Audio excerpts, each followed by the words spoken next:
Aku adalah Dia Pitaloka, anak dari Raja Linggabuana yang lahir tahun 1340.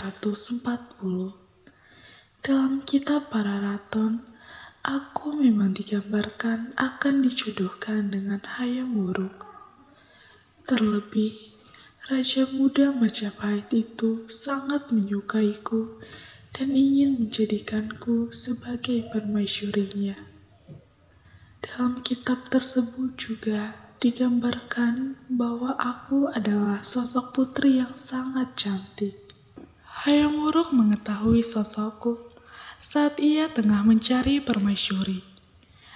Lantas ia mengutus para pelukis ke seluruh wilayah.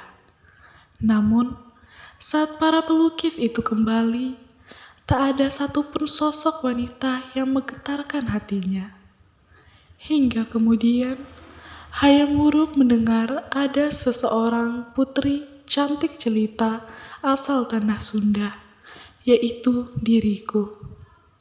Jauh sebelum ayahku, Maharaja Linggabuana Wisesa, bersama permaisuri dan beberapa pejabat istana berangkat ke Majapahit untuk mengantarkanku sekaligus melaksanakan pesta pernikahan di ibu kota Majapahit, sudah muncul pertanda buruk.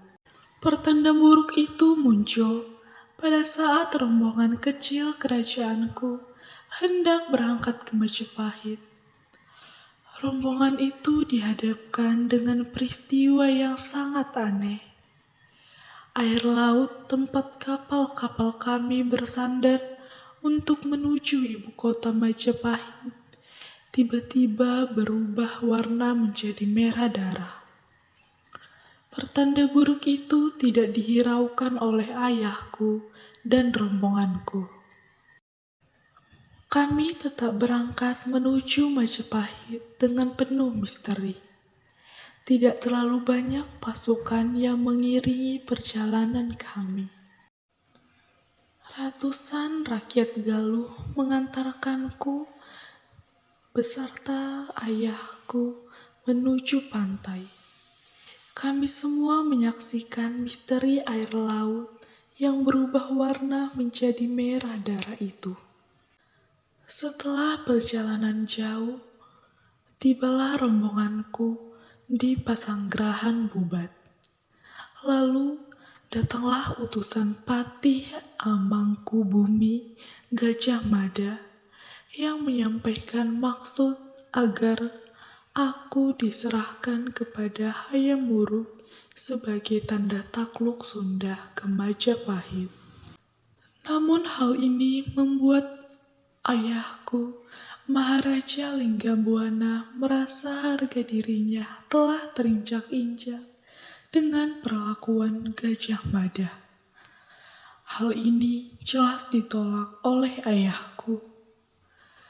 Tetapi, sebagai raja yang arif, ayahku Maharaja Linggabuana enggan bertindak gegabah untuk serta-merta langsung mengadakan perlawanan di tempat itu. Sayangnya, kearifan hati ayahku tak diikuti oleh seluruh anak buahnya.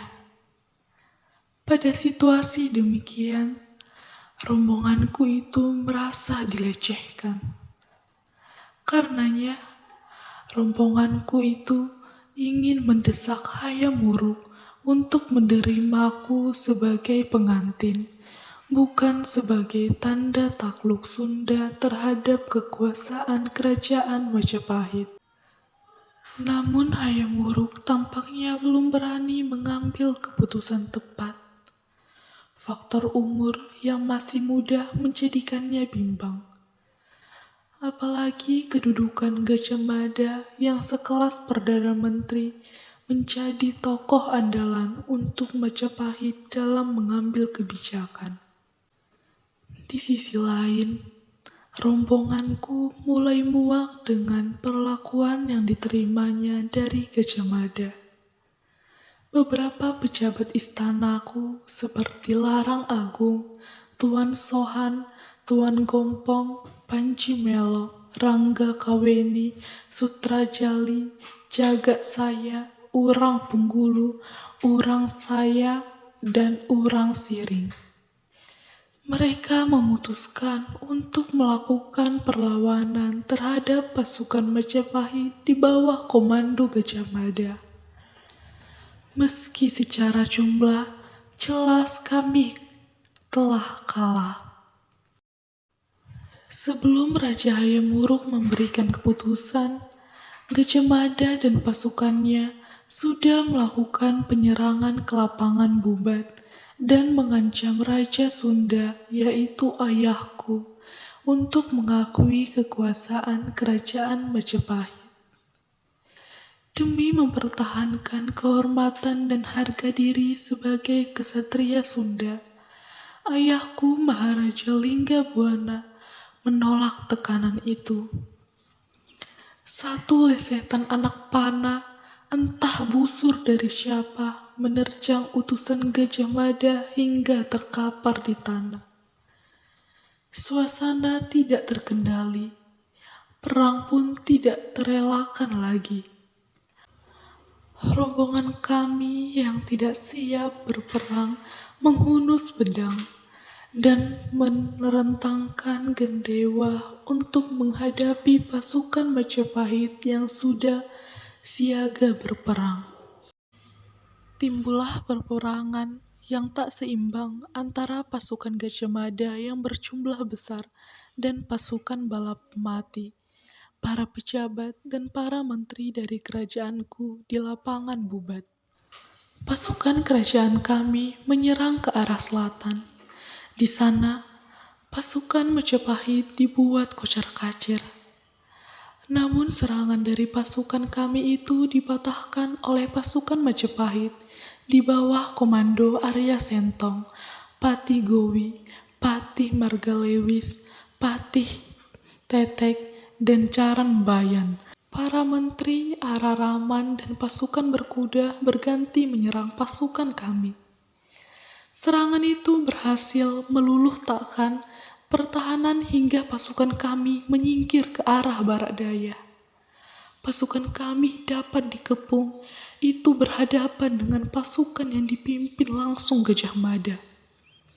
Setiap prajurit kami yang menghadang kereta Gajah Mada berhasil disingkirkan satu persatu, hingga peristiwa ini berakhir dengan gugurnya ayahku, Raja Sunda Maharaja Linggabuana Wisesa, para menteri, dan pejabat kerajaan Sunda.